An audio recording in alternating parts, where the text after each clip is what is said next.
a Ugandan brand, Sera Wild Coffee, making its debut at the Frankfurt Coffee Festival.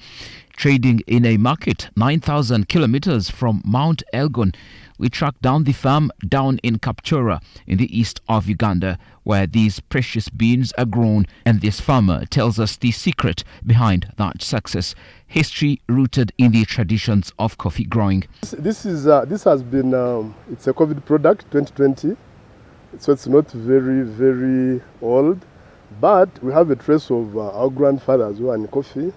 That's where we got the inspiration from. Our grands were growing coffee in 1920s probably, but then remember by then coffee was basically a man's crop. The family does some little coffee, and then after the harvest the man goes sells, and then it seemed to determine what to brings back home. Probably the women were not so much seeing the cash because it was more of a man's crop.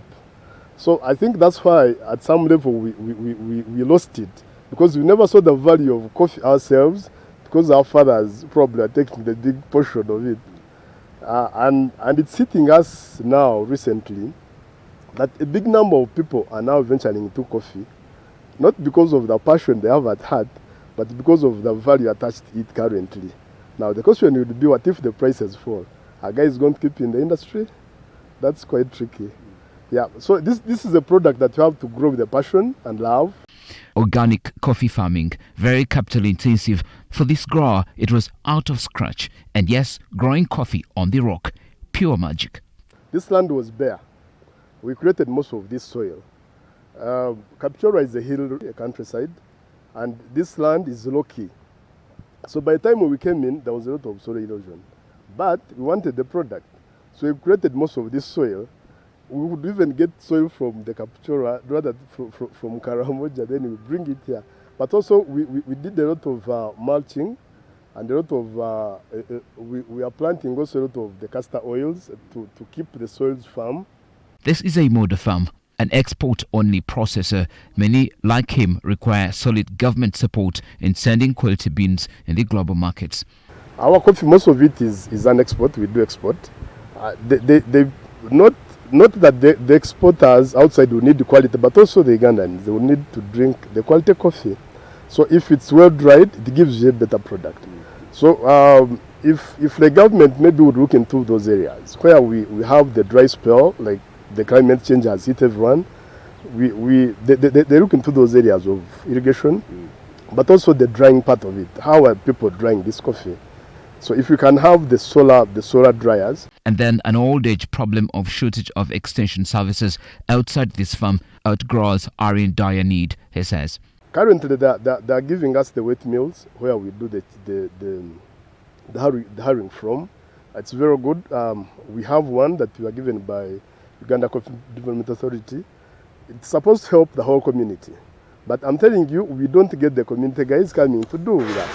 Reason, the blockers got there and then buy a few quantities in basins from them before they even think of anything. And you've had stories of some farmers by the who sell the flour.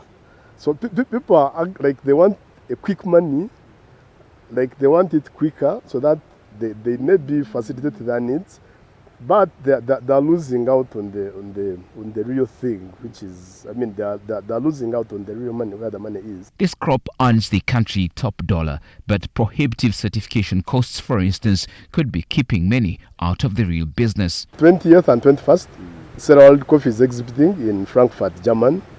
It's one of its kind, like, because we are the only Ugandans at that exhibition, and I know it's going to bring us so many clients on board.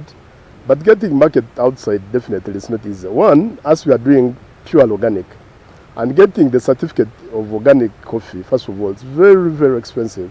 We don't have those. The people satisfying itself. People to come satisfy them, bring them on farm.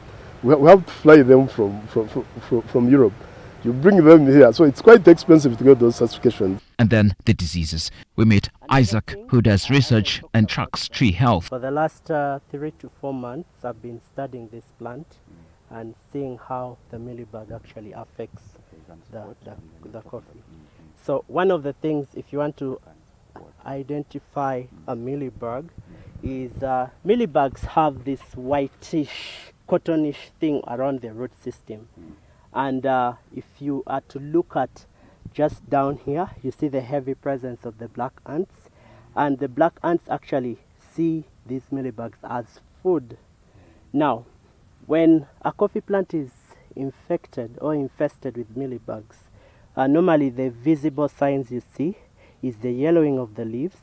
And when the leaves become yellow, sometimes the leaves drop, they drop on its own, then eventually the plant dies. So these coffee trees at Sera Wild Farm are organic and they are very sensitive, but they need a balanced climate throughout the day and night without extreme heat and cold, and with sufficient precipitation, but also plenty of shade.